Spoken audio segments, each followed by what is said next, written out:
আসসালামু আলাইকুম এভরিওয়ান, সবাই কেমন আছো? আলহামদুলিল্লাহ আমি ভালো আছি। আশা করছি তোমরা সবাই ভালো আছো, সুস্থ আছো। চলে আসলাম নতুন একটা ব্লগ ভিডিও নিয়ে। আজকে হচ্ছে বৃহস্পতিবার 25 তারিখ আর সকাল সকাল সকাল বাজে এখন 9টা। তো ঘুম থেকে উঠে আগেই চলে আসলাম কাপড় ভিজাতে, কারণ সকাল সকাল যদি কাপড়টা ভিজাই তাহলে রান্নাবান্না করে কাপড় চোপড় ধুয়ে ছাদে সুন্দর মেলে দিয়ে আসা যায়, বা নাস্তা করে কাপড়টা মেলে দিয়ে আসা যায়। তো হাত মোছার ময়লাটা না খুব ময়লা হয়েছে, অনেক বেশি ময়লা হয়ে গেছে। তো আমার কাপড়গুলো ভিজানো হয়ে গেছে, আর আমি হাত মোছার ময়লাগুলো যে অতিরিক্ত কাজটা যে কাপড়গুলো থাকে, তো আমি এগুলো ওইভাবেই ভিজাই। তো হয়ে গেছে। তো আমি রুটি রাতে বানায় রাখছিলাম, তো এখন রুটিটা ভেজে নেব, নাস্তা করব। কারণ আমি কাপড় ভিজানোর কাজ করতে করতে অলরেডি 10টা বেজে গেছে, কারণ অনেকগুলো কাপড় ছিল তো ভিজানোর।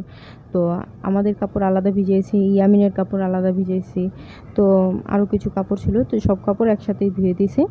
আর আমার ঘরের দিকে তাকাও না, ঘরটাকে ইগনোর করো। তার কারণ হচ্ছে গিয়ে চাদর বিছাই নিয়ে এখনও। তো বিছানাটা চাদর না বিছালে ঘরের সৌন্দর্য বাড়ে না, সৌন্দর্য খারাপ লাগে। তো যাই হোক, কিছু করার নেই, একটু ব্যস্ত ছিলাম যার কারণে পারিনি। তো নাস্তা তৈরি করলাম, আর জানোই তো আমার বাচ্চারা ডিম ছাড়া কিছু খায় না, তো ওদের জন্য ডিম তৈরি করলাম। তো নাস্তা খাওয়ার পর চলে গেলাম কাপড় ধুতে। কাপড় ধুয়ে সাথে সাথে কাপড় মেলে দিয়ে আসলাম, সেই সাথে আচারের বয়মটাও নিয়ে আসছিলাম। কারণ ছাদে খুব ভালো রোদ পাওয়া যায়, তো তো এই রোদে আচারটা যদি রোদ দেওয়া হয় তাহলে আচারটা খুব ভালো হবে। আর খুব দুর্দান্ত পরিমাণ রোদ উঠেছিল। আর সেই সাথে এসে অনেকক্ষণ ঘোরাঘুরি করলাম, কি রান্না করব, ফ্রিজ খুলে রান্না করব কি, তো চিন্তা করতে করতে পরে রান্না করলাম।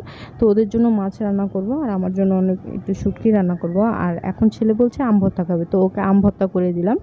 তো বেশি না, ওর জন্য অল্পই করলাম। আর যেহেতু আমি কাজ করছিলাম, তো আমার খুব খারাপ লাগছিল, ক্লান্ত লাগছিল, তো আমি একটু শরবত বানিয়ে খেয়ে নিলাম।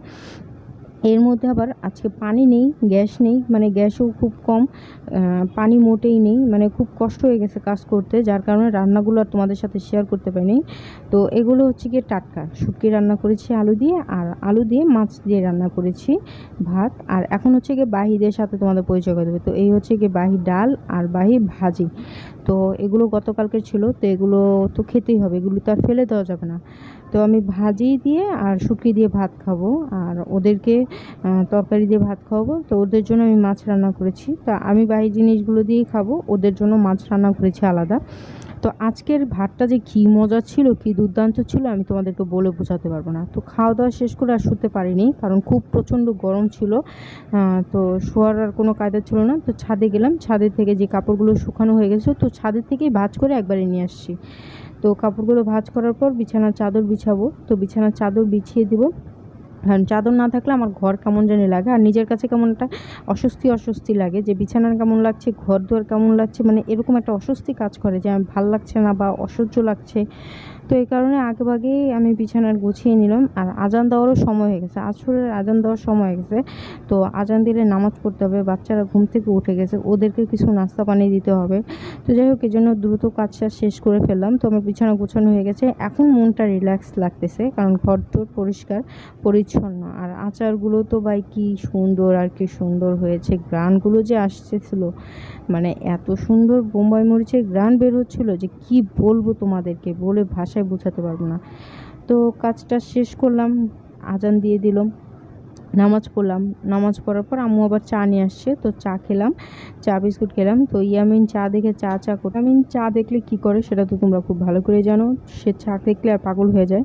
তো যাই হোক, চাটা খেলাম, বিস্কিট খেলাম, তারপর আলিফকে পড়তে বসালাম, কারণ অনেক দিন হয়েছে পড়তে বসানো হয় না। তো আজকে ব্লগটা কেমন লাগলো সবাই কমেন্ট করে জানিও। ভালো থেকে সুস্থ থেকো, আল্লাহ হাফেজ।